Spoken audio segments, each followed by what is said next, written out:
ॐ अज्ञानतिमिरान्धस्य ज्ञानाञ्जनशलाकया चक्षुरुन्मिलितं येन तस्मै श्रीगुरवे नमः। वाञ्छाकल्पतरुभ्यश्च कृपासिन्धुभ्यैव च पतितानां पावनेभ्यो वैष्णवेभ्यो नमो नमः। नमो महावदान्याय कृष्णप्रेमप्रदायते कृष्णाय कृष्णचैतन्य नाम्ने गौरत्विषे नमः। हे कृष्ण करुणा सिन्धो दीनबन्धो जगत्पते गोपेश गोपिकाकान्त राधाकान्त नमोस्तुते। तप्त कांचन गौरांगी राधे वृंदावनेश्वरी वृषभानुसुते देवी प्रणमामि हरिप्रिये। वृंदाय तुलसी देव्यै प्रियायै केशवस्य च कृष्ण भक्ति प्रदे देवी सत्यवत्यै नमो नमः। श्री कृष्ण चैतन्य प्रभो नित्यानंद श्री अद्वैत गदाधर शिवसदी गौर भक्त वृंद। हरे कृष्ण कृष्ण कृष्ण हरे हरे, हरे राम राम राम हरे हरे। हरे कृष्णा। सर्वप्रथम मैं अपने गुरुपाद पद्म ओम विष्णुपाद अष्टोत्तर शत श्री श्रीमद् भक्ति वेदांत माधव गोस्वामी महाराज के चरण कमलों में दंडवत प्रणाम ज्ञापन करता हूं। हम लोग चौथे अध्याय का 19वां श्लोक श्रवण कर रहे थे, जिसमें भगवान ने बताया था कि पंडित किसको कहते हैं। जो भी व्यक्ति बिना कामना और संकल्प के सम्यक रूप से शास्त्र विहित कर्मों को करता है, उसका अर्थात उसका जब कर्म योग के अनुसार वो आचरण करता है, तब उसके हृदय शुद्ध होने के कारण उसमें जो ज्ञानाग्नि उत्पन्न होती है हृदय में, उस ज्ञानाग्नि से ही सारे कर्म दग्ध हो जाते हैं, अर्थात उनका बीजत्व खत्म हो जाता है, अर्थात वो कर्म अकर्म की संज्ञा में गिने जाएंगे। तो फिर उसका किसी भी प्रकार से कर्म बंधन नहीं रहेगा। और उसी व्यक्ति को भगवान ने नहीं, उसी व्यक्ति को जो ज्ञानी लोग हैं वो पंडित कहते हैं। ये बताया था भगवान ने 19वें श्लोक में। अभी यहां पर बता रहे हैं त्यक्त्वा कर्म फलासंगम नित्य तृप्तो निराश्रय कर्मणि अभिप्रवर्तोपि नैव किंचित करोति यः। यहां पर जो अकर्ता है, जिसने कर्तापन का त्याग कर दिया है, उसके लक्षण बता रहे हैं यहां पर अगले 2 श्लोकों के अंदर। तो अब यहां क्या बता रहे हैं, त्यक्त्वा कर्म फलासंगम। त्यक्त्वा मतलब त्याग कर, कर्म फल का संग मतलब उसमें आसक्ति, कर्म के फल में आसक्ति को त्याग कर, नंबर 1। दूसरा है नित्य तृप्तो। नित्य तृप्त है क्योंकि वो शांत हो चुका है, उसका चित्त शांत हो गया है, क्योंकि उसमें जब कामना नहीं है तो किसी भी प्रकार से उसका चित्त चंचल नहीं हो सकता। तो नित्य तृप्त है। वो किस चीज में तृप्त है? नित्य आनंद में तृप्त है, अच्छी प्रकार से। तो इस प्रकार से जो कर्म की योगारूढ़ अवस्था है, जिसने कर्म योग में प्रवेश कर लिया है,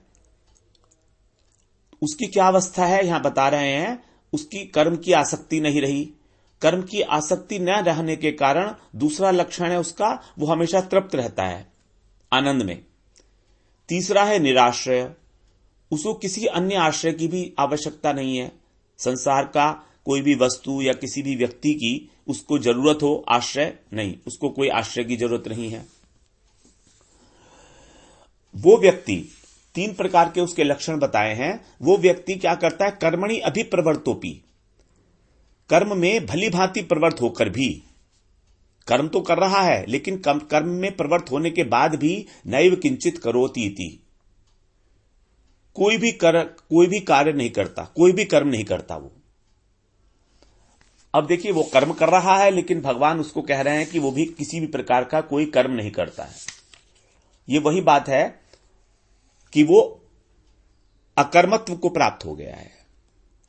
तो कर्म योग का यही भगवान लक्षण बताए पहले कि उसकी कर्मों के फल में आसक्ति खत्म हो गई है, वो नित्य तृप्त हो गया है, उसने संसार के सब आश्रय छोड़ दिए हैं। ये आश्रय छोड़ने की बात भगवान ने तीसरे अध्याय में ये बताई थी 18वें श्लोक में, न चास्य सर्वभूतेषु कश्चिदर्थ व्यपाश्रय हो। वहां पर व्यपाश्रय शब्द यूज किया था भगवान ने, उसकी हमने बड़ी विस्तृत व्याख्या की थी कि किस प्रकार से जो किसी भी प्रकार का जब स्वार्थ नहीं रहता है किसी भी व्यक्ति से संसार के, तो फिर वो व्यक्ति निरपेक्ष हो जाता है। और निरपेक्ष वैष्णव निरपेक्ष ही होते हैं, क्योंकि उन्होंने एक भगवान का आश्रय ले लिया है। तो इस संसार की कोई भी वस्तु और कोई भी व्यक्ति इस योग्य नहीं रह पाता कि वो उसका आश्रय ले। ये एक भक्त की अवस्था है, वैष्णव की अवस्था है। व्यपाश्रय शब्द वहां पर यूज किया था भगवान ने, और यहां पर कह रहे हैं निराश्रय हो। निराश्रय का मतलब है केवल भगवान का ही आश्रय, क्योंकि चौथे अध्याय में 10वें श्लोक में भगवान ने बताया था कि वो कैसा है बंदा, वो व्यक्ति कैसा है, उस व्यक्ति ने मेरा आश्रय ले लिया है। 10वें श्लोक में बताया था उस भगवान ने, मामुपाश्रितः वीतराग भय क्रोधा मनमया मामुपाश्रितः। क्योंकि उसने मेरा आश्रय ले लिया है, इसलिए वो प्रत्येक प्रकार से और संसार की सब वस्तुओं से निराश्रय हो चुका है। तो इसमें भी भगवान वही बात बता रहे हैं कर्मयोगी के लक्षण बता के कि किस प्रकार उसको कर्म करता हुआ भी अकर्मत्व को प्राप्त हो जाता है। नैव किंचित करोति इति, किंचित माने जरा सा भी उसके कर्म का कोई भी संस्कार नहीं बनेगा। नैव किंचित, किंचित का मतलब बहुत थोड़ा सा। नित्य तृप्त है वो। अब यहां पर बताने नित्य तृप्त और निराश्रय, ये दो शब्द भगवान ने इस्तेमाल किए। नित्य तृप्त क्या है और निराश्रय क्या है, हम इसको एक बार श्रवण कर लेते हैं। नित्य तृप्त का अर्थ है वो अपने नित्य आनंद में तृप्त रहता है। देखिए, नित्य शब्द लगा देने से वो आनंद ऐसा होगा जो हमेशा मिलने वाला होगा, तभी तो वो तृप्त रहेगा। वरना हम लोग क्या करते हैं, अनित्य वस्तु में तृप्ति ढूंढते हैं कि मुझको ये चीज मिल जाए, मुझको वो चीज मिल जाए तो हम तृप्त हो जाएंगे। तो नित्य तृप्ति केवल नित्य वस्तु में हो सकती है, अनित्य वस्तु में नहीं हो सकती। और हम जानते हैं संसार कैसा है, संसार अनित्य है, परिवर्तनशील है, प्रतिक्षण परिवर्तनशील है। संसार विकारी है, नाशवान है। और परिवर्तनशील वस्तु क्षणिक सुख दे सकती है, नित्य आनंद नहीं दे सकती। वह आनंद जिसका कभी नाश न हो, ऐसा आनंद नहीं दे सकती अनित्य वस्तु। तो संसार की क्योंकि प्रत्येक वस्तु ही नाशवान है, इसलिए वो हमको नित्य तृप्ति कभी भी नहीं दे सकती। उदाहरण के लिए, जैसे यदि एक माता पिता हैं और उनके पुत्र का जन्म हुआ तो उनको सुख मिला। अब वही पुत्र यदि बड़ा होकर कुपुत्र निकले तो क्या होगा, उनके दुख का कारण बन जाएगा। और वही पुत्र यदि कुपुत्र नहीं भी बना तो भी उनसे दूर चला गया, उनके साथ नहीं रहा, सुपुत्र होकर भी किसी कारणवश उनसे दूर चला गया, परदेश में चला गया, फॉरेन कंट्री चला गया जॉब करने के लिए, तो भी वो दुख का कारण बन गया। और अगर मान लीजिए किसी घटनावश उसका कोई एक्सीडेंट हो गया तो भी वो दुख का कारण बन गया। तो वो था तो सुख का कारण शुरू में, लेकिन माता पिता के लिए वो एक प्रकार से दुख का कारण ही बन जाएगा। आज नहीं तो कल, कभी ना कभी तो दुख का कारण बनेगा ही, क्योंकि माता पिता उससे प्रेम करते हैं। उसे प्रेम करते हैं तो जिससे हम प्रेम करते हैं वो वस्तु हमसे कभी तो बिछुड़ेगी ही, और जब वो वस्तु हमसे बिछड़ेगी तो हमको दुख होगा। इसीलिए हमारी आसक्ति संसार की वस्तुओं में जो अनित्य हैं अगर होगी तो हमको दुख की प्राप्ति होगी ही होगी। हम नित्य तृप्त कभी हो ही नहीं सकते। लेकिन हमारा यही भ्रम कि हम इस चीज में खुशी खोज लें, इस चीज में हमको खुशी मिल जाएगी, यही भ्रम हमको एक वस्तु से दूसरे वस्तु के प्रति, एक व्यक्ति से दूसरे व्यक्ति के प्रति भटकाता रहता है लगातार। और हम इस छोटी सी बात को समझ कर भी नहीं समझ पाते।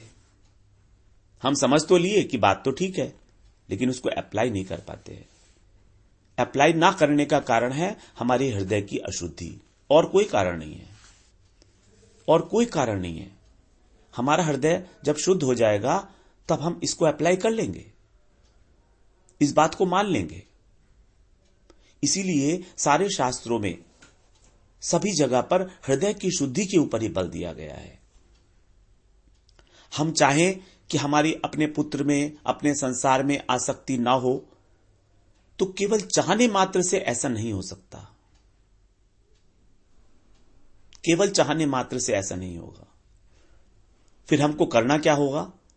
हमको करना होगा अपनी आसक्ति भगवान में और भगवदीय वस्तुओं में लगा दें, क्योंकि आसक्ति का सर्वथा नाश इम्पॉसिबल है, असंभव।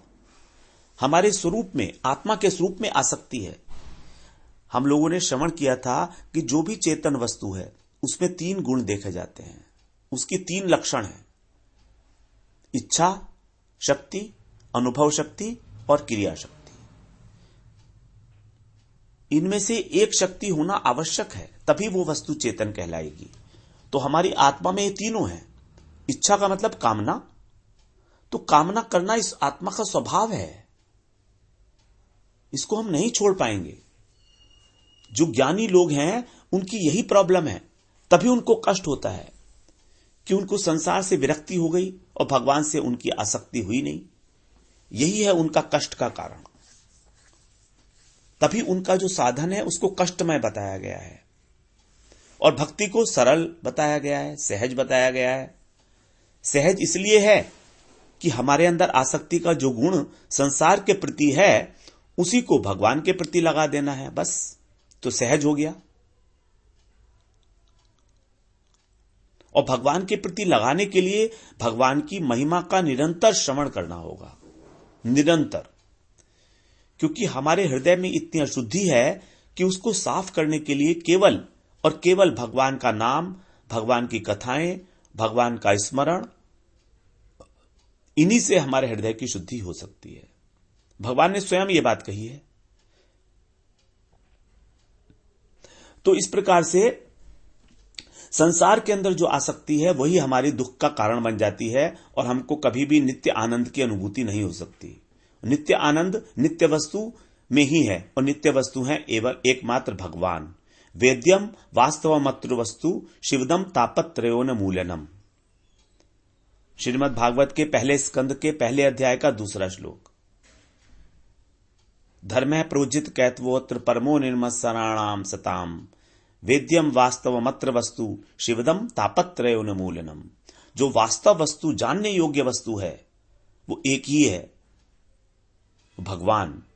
और वो कैसे हैं? शिवदम, कल्याणकारी, कल्याण करने वाले। तापत्रयोन मूलनम, हमारे जो 3 ताप हैं, आधि भौतिक, आधि दैविक और आध्यात्मिक, इन तीनों तापों का निवारण करने वाले, उन्मूलनम, इनको जड़ से नाश करने वाले, वही भगवान वास्तव वस्तु हैं जिसको जानना चाहिए। और हम उसी को, तत्व ज्ञान इसी को बोलते हैं। तो उसी वास्तव वस्तु का जब हम आश्रय लेंगे तो नित्य तृप्त हो जाता है वो कर्मयोगी। अब दूसरा बताया निराश्रय। निराश्रय का मतलब है संसार का आश्रय न लेना, क्योंकि जब आसक्ति नहीं है तो हम आश्रय क्यों लेंगे? हम उसी का आश्रय लेते हैं जिसमें हमारी आसक्ति होती है, प्रियता होती है, खिंचाव होता है। और संसार का लक्षण क्या है? क्षणे तुष्टः क्षणे रुष्टः। क्षण भर में तो यहां के लोग हमसे संतुष्ट हो जाते हैं और क्षण भर में हमसे रुष्ट हो जाते हैं। यह हम सबका अनुभव है, अपने घर में, अपने परिवार में, अपने ऑफिस में, अपने फ्रेंड सर्किल में।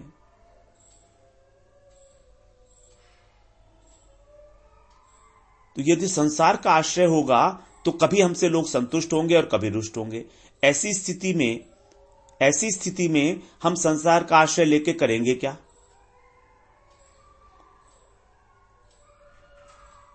और अगर आश्रय लेंगे भी तो आनंद की उपलब्धि कैसे होगी? क्योंकि आश्रय के ऊपर ही हमारा आनंद निर्भर करता है।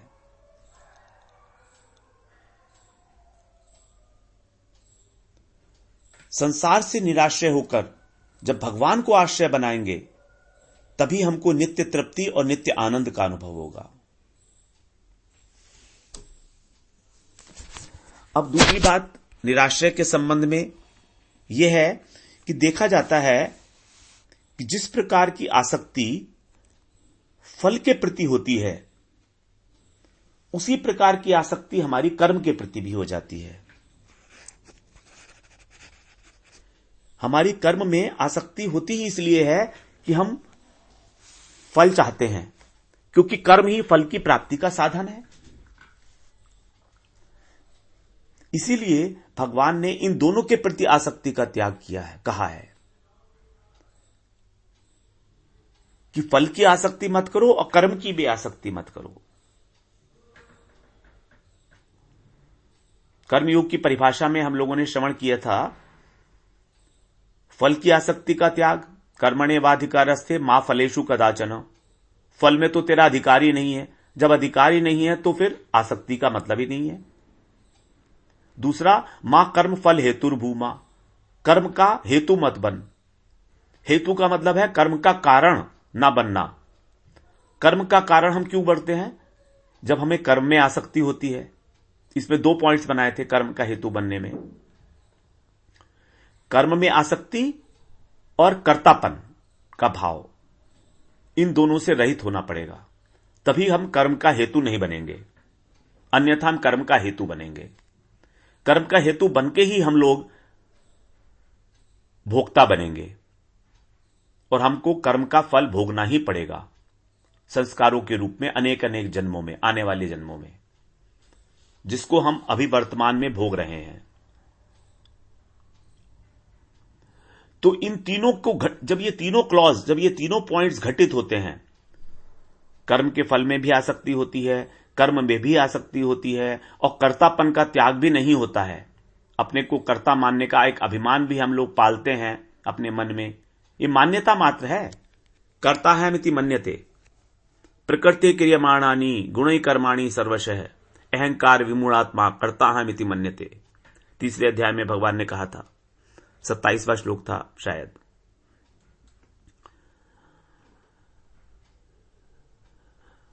तो जब हम कर्तापन का त्याग करते हैं, कर्म में अपनी आसक्ति को छोड़ते हैं और कर्म फल में आसक्ति को छोड़ते हैं, तभी हमारा कर्म निष्काम होता है, तभी हम लोग कर्म का हेतु नहीं बनते। तो जो जीवात्मा कर्तापन और भोक्तापन के अभिमान से मुक्त है, कर्तापन का अभिमान का मतलब हो गया अकर्तापन, और फल में आसक्ति नहीं है इसलिए भोक्तापन भी नाश हो गया। फल में आसक्ति ना होने के कारण हमको वो फल मिले या ना मिले इससे हमें कोई मतलब नहीं है। तो फिर भोक्ता कोई भी हो उसका।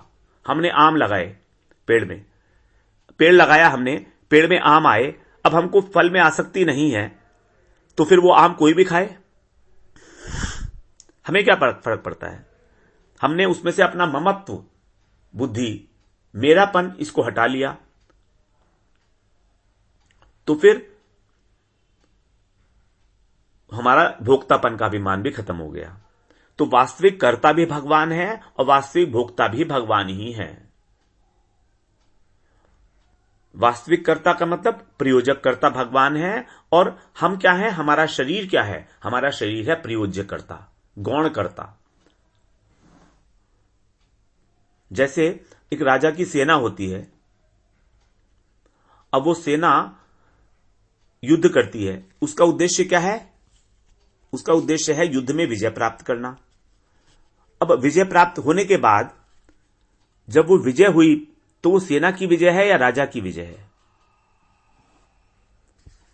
वो विजय किसकी मानी जाएगी? वो विजय राजा की मानी जाएगी, क्योंकि राजा ने ही अपनी सेना को हथियार दिए, अपनी सेना को प्रेरणा दी और अपनी सेना के जीवन निर्वाह का प्रबंध करता है वो राजा। सब कुछ तो राजा ही कर रहा है। तो अगर सेना के जो सिपाही हैं वो ये मानने लगे कि हम लोगों की जीत हुई है तो ये तो बेईमानी है, वास्तव में जीत तो राजा की हुई है। तो राजा यहां पर प्रयोजक करता है और सेना प्रयोज्य करता है। उसी प्रकार से हमारा जो शरीर है, हमारी जो इंद्रियां हैं, मन, बुद्धि, अहंकार, ये सब उपकरण हैं, ये सब सेना है जो कार्य करती है भगवान की दी हुई प्रेरणा के अनुसार।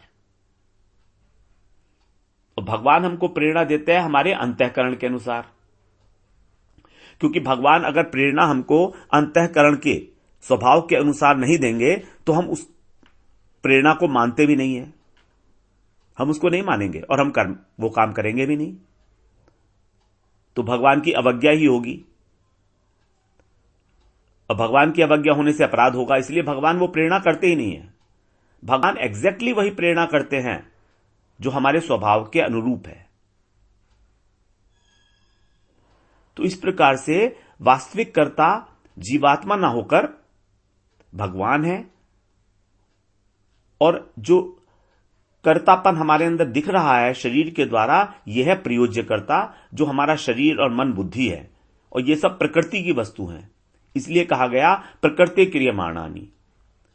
क्रियमाणानि का मतलब है वर्तमान काल में जो क्रिया हो रही है वो हमारी आत्मा करता नहीं है, हमारा शरीर और मन बुद्धि इसकी करता है, और ये सब जड़ वस्तुएं हैं। तो जिस प्रकार सेना राजा का आश्रय लेती है, उसी प्रकार कर्मयोगी जो है वो सांसारिक पदार्थों व्यक्तियों को आश्रय नहीं लेता, वो भगवान का आश्रय लेता है। यही हुआ निराश्रय। अर्थात उस कर्मयोगी का न तो जो कर्म की सामग्री है जिससे कर्म किया गया, कर्म की सामग्री क्या है, कर्म के जो करने के उपकरण है वो क्या है, यही है शरीर, मन, इंद्रियां और बुद्धि। इनसे उसका कोई संबंध नहीं है। तो ना तो उसका कर्म सामग्री से संबंध है, ना उसका कर्म से संबंध है, तो उसका कर्म के फल से ही संबंध क्या होगा। तो वो बिल्कुल निष्पक्ष भाव से, निरपेक्ष भाव से कर्म करता है। निरपेक्ष भाव से कर्म करने के कारण उसको कर्म के फल में कभी भी आसक्ति होने की संभावना ही नहीं होती, संभावना ही नहीं होती उसको। अब दूसरी बात इसी के अंदर, पहली बात तो यह हो गई कि उसको कर्म के अंदर कोई संभावना, उसको कर्म के फल में आसक्ति नहीं है। अब क्योंकि उसको सांसारिक सुख की कामना नहीं है, तो फिर वो सांसारिक वस्तु का, सांसारिक व्यक्ति का कभी भी आश्रय नहीं लेगा। क्योंकि अगर उसे संसार से कोई वस्तु चाहिए होती है तभी तो उनका आश्रय लेता। वो संसार का आश्रय तभी लेगा जब संसार से वस्तु चाहिए। इसीलिए जो साधु होते हैं, जो वैष्णव होते हैं, वो बिल्कुल निरपेक्ष होते हैं। उनको किसी से अपेक्षा नहीं होती है, क्योंकि उन्होंने नित्य वस्तु भगवान का आश्रय ले लिया है, जो कैसे हैं, नित्य हैं, आनंदिक मात्रम है। मतलब उनके अंदर आनंद ही आनंद भरा हुआ है।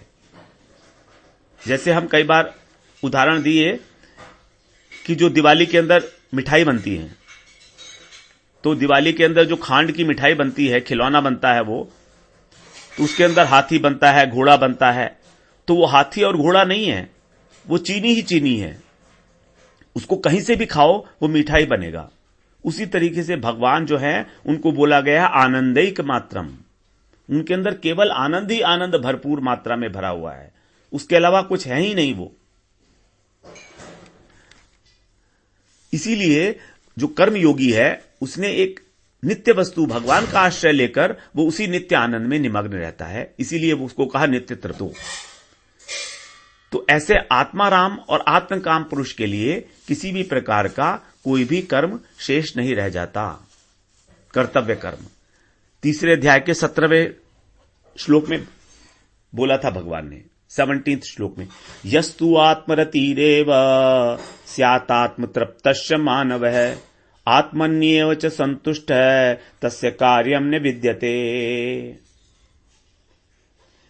उसके लिए कार्य नहीं रहता तो भी वो कार्य को अच्छी तरह से करता है, तत्परता पूर्वक। यहां अपी शब्द जो बताया गया है उसका अर्थ हो जाता है कि सभी कर्म को अच्छी तरह से करता हुआ। यहां बताया ना,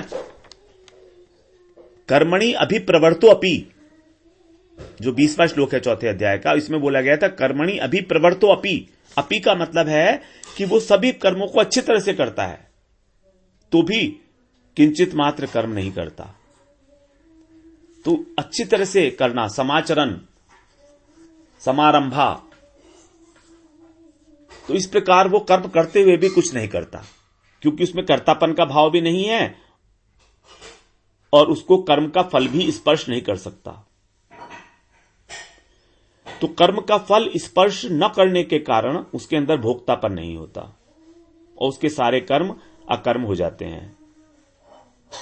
और जब वो अकर्ता है तो उसको कर्म के बंधन की प्राप्ति कैसे होगी? कर्म का बंधन तो वहीं पर ही होगा जहां पर कृतत्व की भावना है, जहां पर कर्म के फल को भोगने की इच्छा है, वहीं पर कर्म का बंधन होता है। अगर हम कर्म की आसक्ति हटा दें, कर्तव्य कर्म करें, कर्तव्य मानकर उसको निरपेक्ष भाव से, बिना किसी आसक्ति के, बिना किसी कामना के, तब कर्म रहता ही नहीं, वो अकर्म हो जाता है। तो इस श्लोक से यहां पर दोबारा भगवान स्पष्ट कर रहे हैं कि कर्म और कर्म का फल त्यागने से कल्याण नहीं होता। अगर हम कर्म को करना छोड़ दें या हम कर्म का जो फल मिला उसको छोड़ दें तो उससे त्याग नहीं होता, उससे कल्याण नहीं होगा। हमारा कल्याण होगा हमारे मन में उस कर्म के प्रति और फल के प्रति जो खिंचाव है, जो आसक्ति है, उसको त्यागना है। देखिए भगवान यहां बार बार एक ही बात कह रहे हैं, आसक्ति को त्यागो, आसक्ति को त्यागो। ये आसक्ति को त्याग के ही हम लोग भगवान में आसक्त हो सकते हैं। जब तक हमारी संसार में आसक्ति है हम भगवान अच्छे नहीं लगेंगे हमको भगवान। हमारा सारा का सारा एफर्ट, प्रयास यही है कि किसी प्रकार भगवान हमको अच्छे लगने लगे। और भक्त जो है वो भगवान के प्रति जब वो उन्मुख हो जाता है, उनकी कथाएं सुनने के उसमें रस आने लगता है, तो संसार से उसको अपने आप विरक्ति हो जाती है, उसको करना नहीं पड़ता कुछ।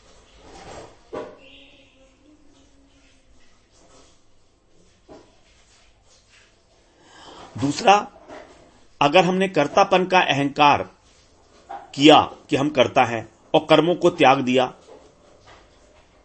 तो कर्म को त्याग करने के बाद भी वो कर्ता कहलाएगा।